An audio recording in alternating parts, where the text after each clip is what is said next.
Si les statistiques les plus modérées sont correctes, 40% de ceux qui se font appeler évangéliques croient déjà ce plus grand mensonge. Entre 75 à 79% de ceux qui appartiennent aux confessions principales croient ce plus grand mensonge. C'est très simple. C'est très simple parce que c'est facile à avaler et ça fait appel à notre orgueil humain. Il nous met dans notre égocentrisme au centre. Il est agréable au goût humain, à la chair, à notre nature déchue. Il n'exige rien, il n'exige aucun engagement moral, aucune loyauté, aucune limite. Il nous met dans une position supérieure. Il anesthésie vraiment les gens pour qu'ils fassent ce qui leur plaît. Si je pense qu'il y a tant de chemins qui mènent à Dieu et que Dieu se fiche pas mal du chemin par lequel je viens à lui, alors je ferai ce qui me plaît. Et c'est pourquoi je rencontre des gens qui vont aux églises tout le temps et disent « Eh bien oui, je crois que Jésus est mon sauveur, mais il n'est pas le sauveur de tout le monde. » Ça fait partie du plus grand mensonge. Se laisser prendre au plus grand mensonge m'amènera et leur amènera l'enfer psychologique, le désarroi intérieur, sans parler de la condamnation éternelle. Mais voilà la tragédie. Ce plus grand mensonge n'est pas nouveau. Ce n'est pas quelque chose que ceux qui montent en chair aujourd'hui prêchent pour la première fois comme si c'était une nouvelle révélation. Ce n'est vraiment pas nouveau, c'est aussi ancien que nos premiers parents dans le jardin d'Éden. Et pourtant, c'est aussi nouveau que Tony Blair, l'ancien premier ministre de la Grande-Bretagne, qui démarre une fondation en Amérique pour unir les religions du monde. C'est aussi ancien que le jardin d'Éden. C'est aussi ancien que les premiers êtres humains jamais créés. Et c'est aussi nouveau qu'Oprah Winfrey, qui proclame ce plus grand mensonge et le fait croire à des millions de personnes dont beaucoup sont en fait des personnes pratiquantes. Laissez-moi vous donner un exemple. En 1994, Oprah Winfrey a interviewé une femme qui a prétendu avoir vécu un état de mort imminente. La femme a prétendu que pendant le temps où elle était morte, Jésus lui-même lui aurait dit que toutes les religions sont tout aussi vraies. Voici ce qu'a dit Oprah. Je le lis parce que je ne veux pas dire n'importe quoi. Voici ce qu'a dit Oprah. Je crois qu'il y a beaucoup de chemins qui mènent à Dieu, ou beaucoup de chemins qui mènent à la lumière. Je ne crois certainement pas qu'il n'y a qu'un seul chemin. Est-ce que Jésus te l'a dit à toi aussi? Est-ce que Jésus est du même avis que moi? La femme a répondu « Oui, absolument ». Oprah a dit « Je suis contente de l'apprendre parce que si Jésus est aussi cool que je crois, il devrait te dire ça. N'est-ce pas gentil? Si Jésus est aussi cool que je crois, il serait du même avis que moi. Si je vous disais que je crois de tout mon cœur et de tout mon être que 2 plus 2 font 5, que me diriez-vous? Tu as tort, que Dieu vous bénisse. Dites-le plus fort. Bon, habituez-vous à ça. Les autres choisiront peut-être de croire que 2 plus 2 font 3. Et vous leur direz, non, ce n'est pas vrai, c'est un fait mathématique que 2 plus 2 font 4. Cet exemple de mes sentiments ou de ce que je crois personnellement ne veut rien dire. Ce que je peux ressentir ne change pas les faits. Ce que je crois n'est pas juste, c'est faux. Mes sentiments ou mes croyances ne comptent pas. Si je vous disais, je crois que 2 plus 2 font 5, vous me diriez, eh bien, chacun ses croyances, n'est-ce pas? Maintenant, réfléchissez avec moi comment je vais expliquer mon calcul au contrôleur d'impôts.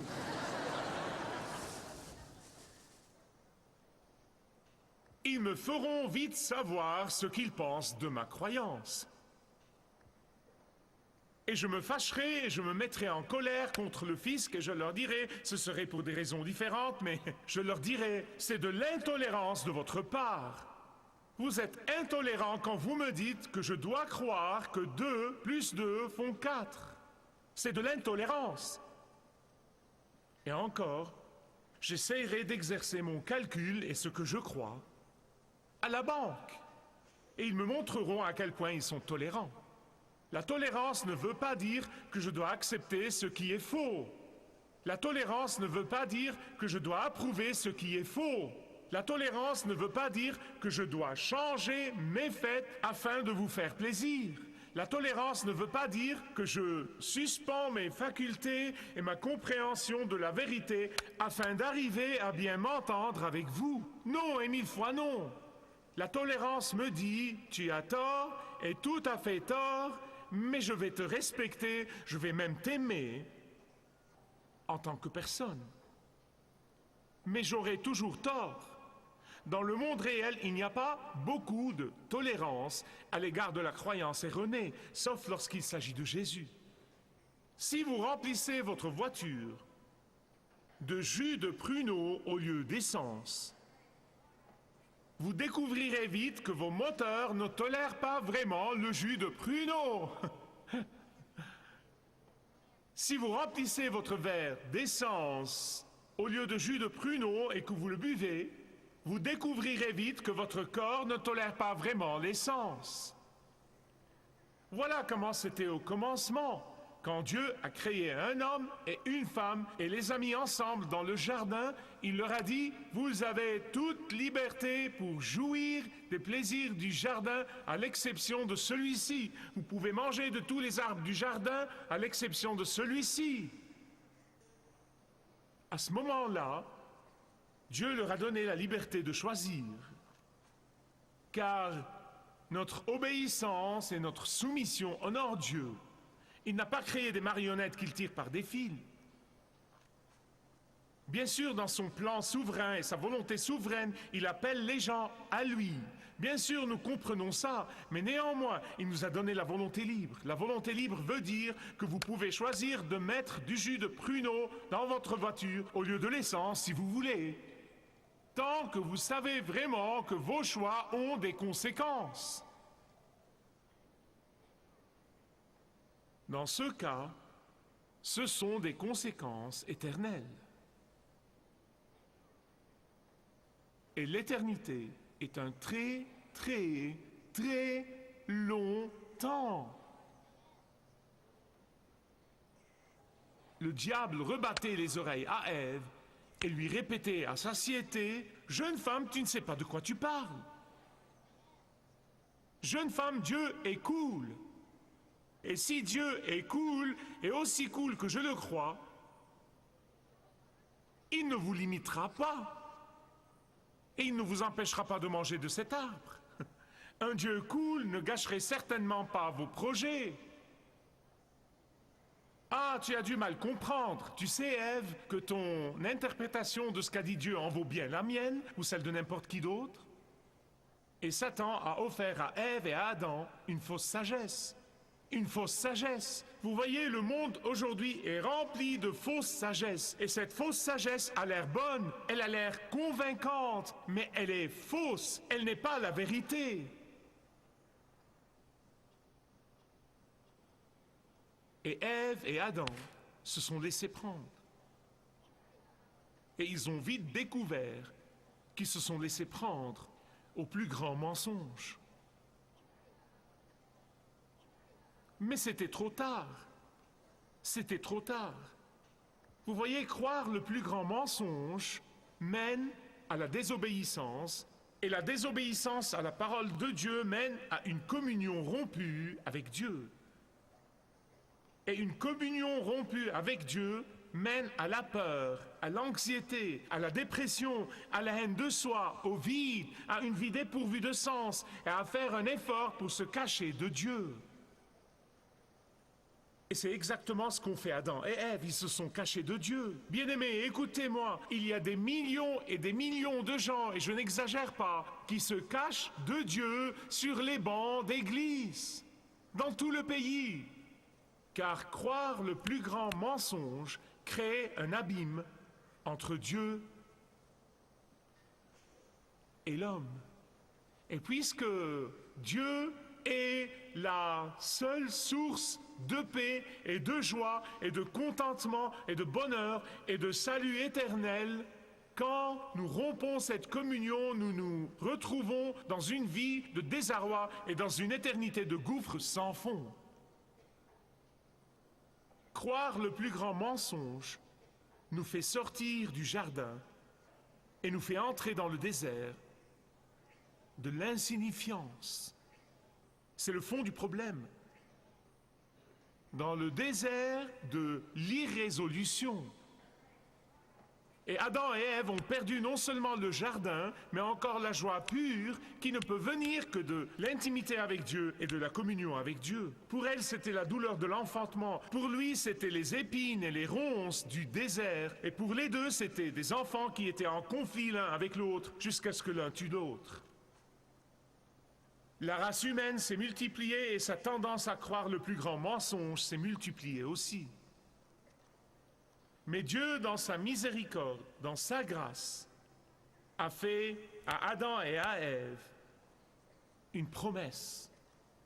Il leur a promis de leur donner un sauveur pour sauver les gens du plus grand mensonge. C'était la promesse. Écoutez-moi, bien-aimés, écoutez, quand les gens vous disent que toutes les religions se valent, que toutes les religions mènent à la lumière, que toutes les religions mènent à Dieu, que tous les fondateurs de toutes les religions dans le monde disent essentiellement la même chose, vous pouvez leur dire oui, mais pas Jésus. Pas Jésus. Il n'est pas venu comme ça de n'importe où pour dire aux gens de faire plus d'efforts. Non, non, non, non, non. Il est le Messie promis. Il est le Sauveur promis. Dans Genèse chapitre 3, verset 15, Dieu l'a promis dans le jardin d'Éden. Il est le Sauveur promis à Adam et à Ève. Il est Dieu le Fils qui a créé le monde au commencement. Il est le Dieu qui a le seul remède du péché et de la culpabilité et des frustrations de l'humanité. Il est le seul que le monde a désiré ardemment pour des milliers d'années avant son avènement. Il est l'espoir et le rêve de tous ceux qui ont cru au seul vrai Dieu pendant des milliers d'années.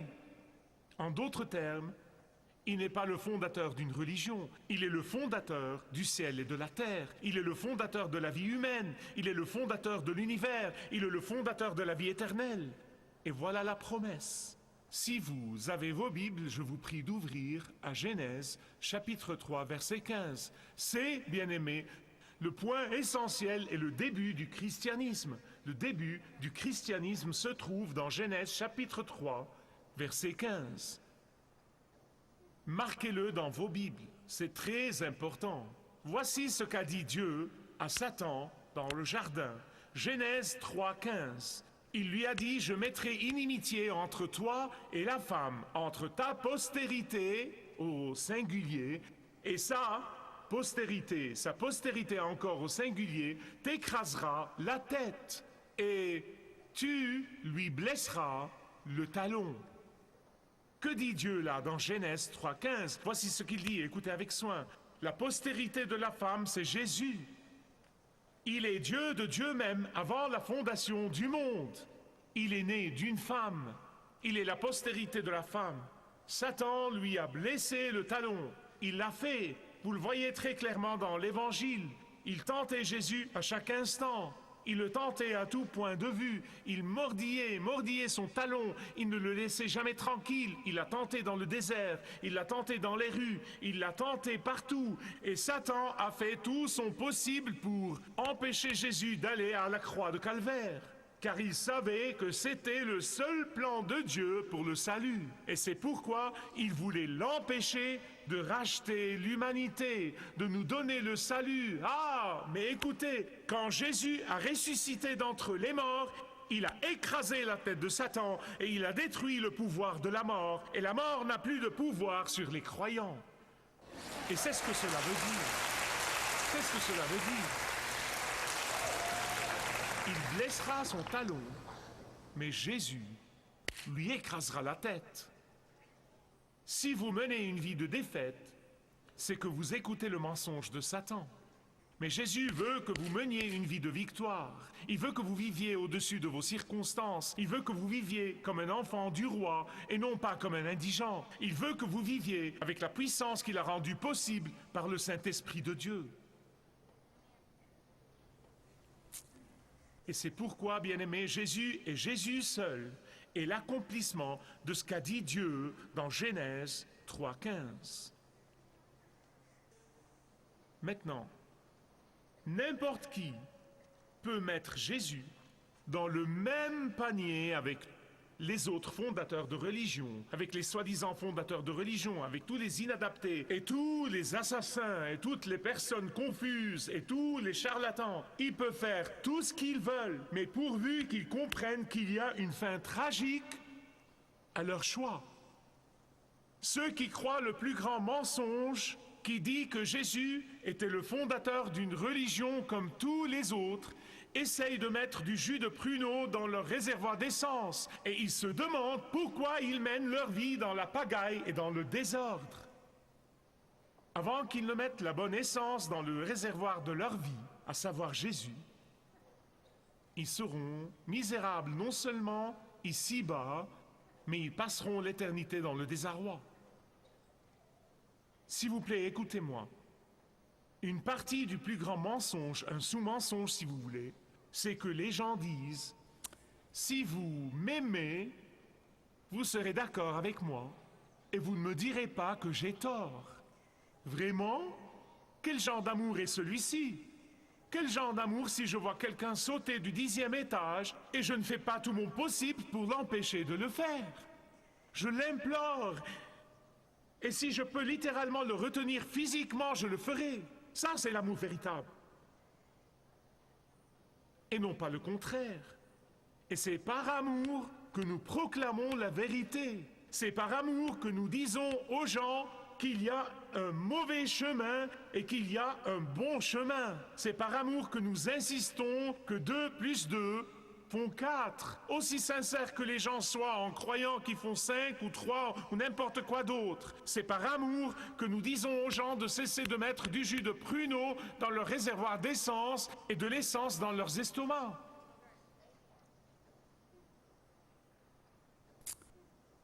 De même qu'il y a un chemin qui mène au jardin, il y a aussi un chemin qui fait sortir du jardin.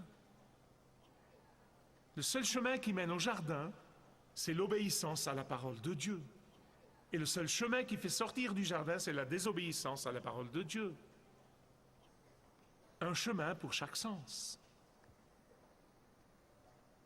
Et la Bible a été rédigée tout au long de 1600 ans. Vous avez compris, 1600 ans. Et non pas quelqu'un qui a imaginé que quelqu'un d'autre lui a donné un livre et lui a dit « Hé, prends-le et va raconter aux gens ce qu'il y a dedans. » Écoutez-moi, le Saint-Esprit a rédigé la Bible, mais il a choisi des dizaines d'auteurs différents tout au long de 1600 ans.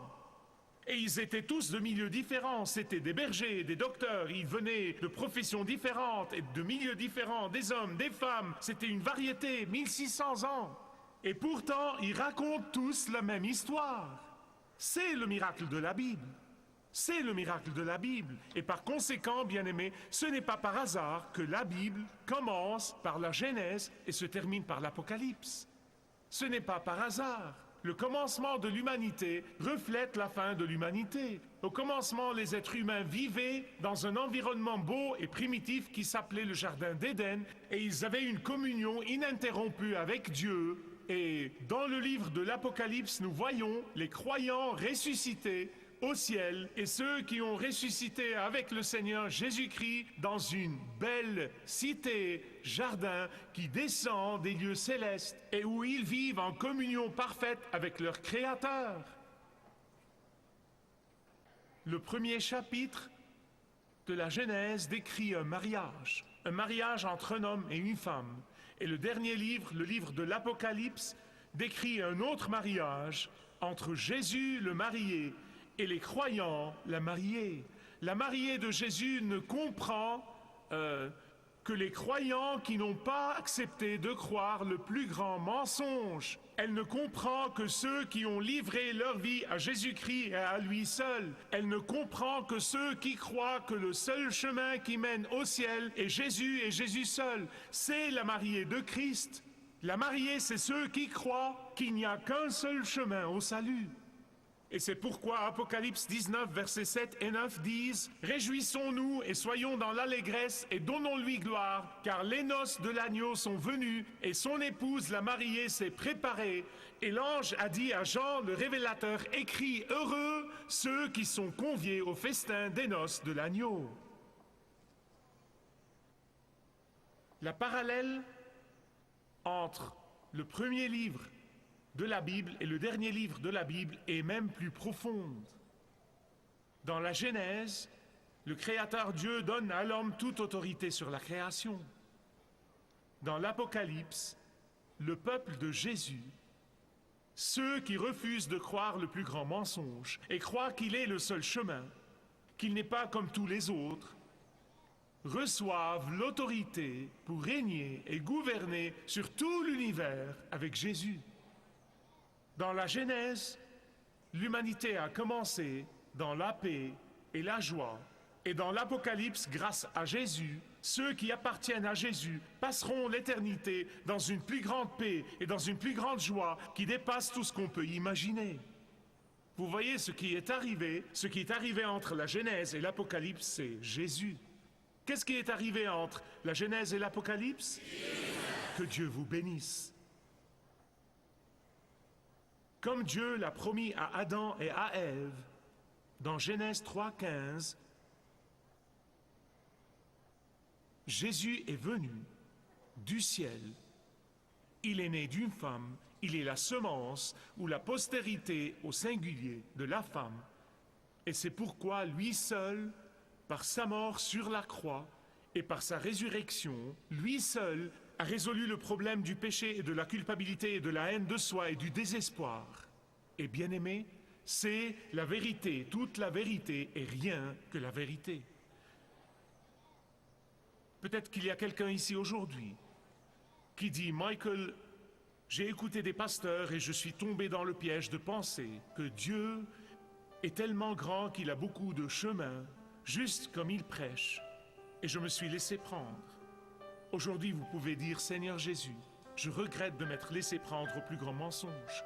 Pardonne-moi. » Et vous pouvez le prier d'entrer dans votre vie quand vous confessez votre péché. Il viendra et régnera et gouvernera ici. Vous voyez, la plupart des gens pensent que la vie éternelle commence quand nous mourrons. Non, la vie éternelle commence à l'instant où vous dites oui à Jésus.